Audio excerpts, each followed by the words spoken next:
How in the world do I follow that? Uh, Tomorrow night, I'm just posting this in the chat. The Rorschach is my guest at my poetry workshop. You're all welcome to come and to hear him if you'd like to. And some light poetry, today. Let's go to here. Coffee and me. I grew up hating the taste of coffee. As a lot of my friends switched to coffee, I focused on Pepsi Cola, half a dozen cans a day or more. I was always mainline Pepsi or Coke. I ordered them two at a time, never any substitutes, and certainly never any diet atrocities. At times, not often, I would drink tea the way my mother drank it, light with milk and sugar. Then this went on for years, every now and then trying coffee and rejecting it, until I was 35.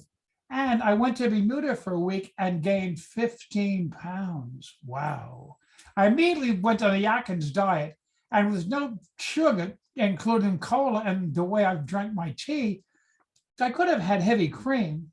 And then 4 days later, I was on the train to Baltimore for a business meeting. Now, what can I drink?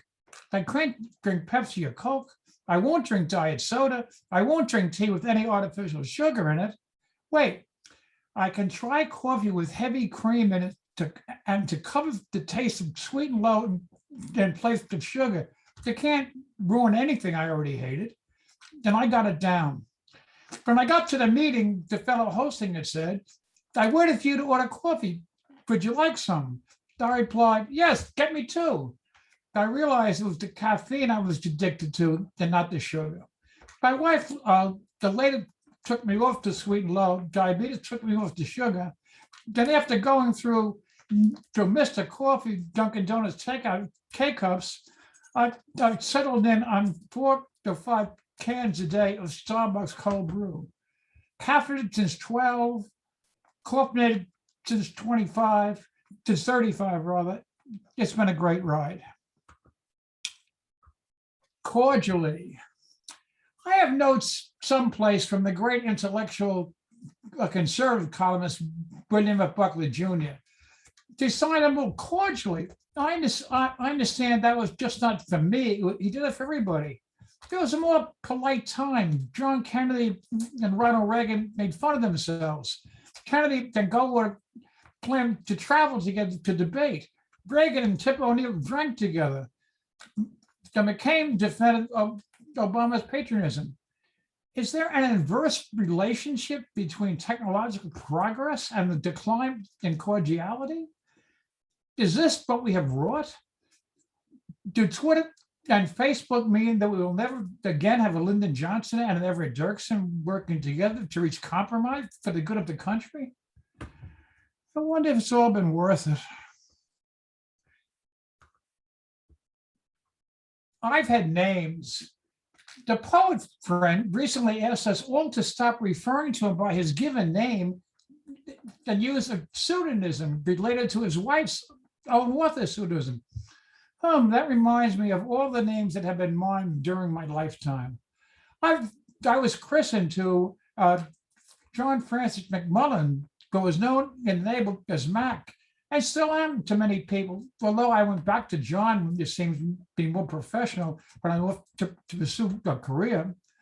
Moreover, for a time, I chose to use my confirmation name, Robert, in honor of my brother as my middle name, rather than Francis. And that is my name on my military and Social Security official records, although I went back to Francis. Traditionally, I was Captain America when I made CB radio during my carpool days on New York's West Side Highway. I learned something about names, however, in when the sergeant with a pronounced deep black Southern accent called out my name, McMullen, wanting to ensure that it was me, and being a bit of the wise ass, wanting to create his pronunciation. I asked, did you say McMullen? He replied, you here's your name. Now get over here. And I did. And one more, if I have time, David, do I? I'll take that as a yes. 42 years ago, this is from my latest book. 38 years ago, Bob McMullen and I had lit cigarettes. 4 years ago, we were both diagnosed with emphysema. I started smoking before the Surgeon General's warning. It was adult then to smoke. It was cool, like Bogart. I believed the doctors in white coats on television who told me that Camels was good for my T-zone.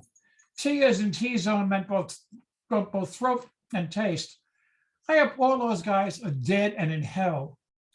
Oh, well, we could have had lung cancer. Thank you for putting up with me.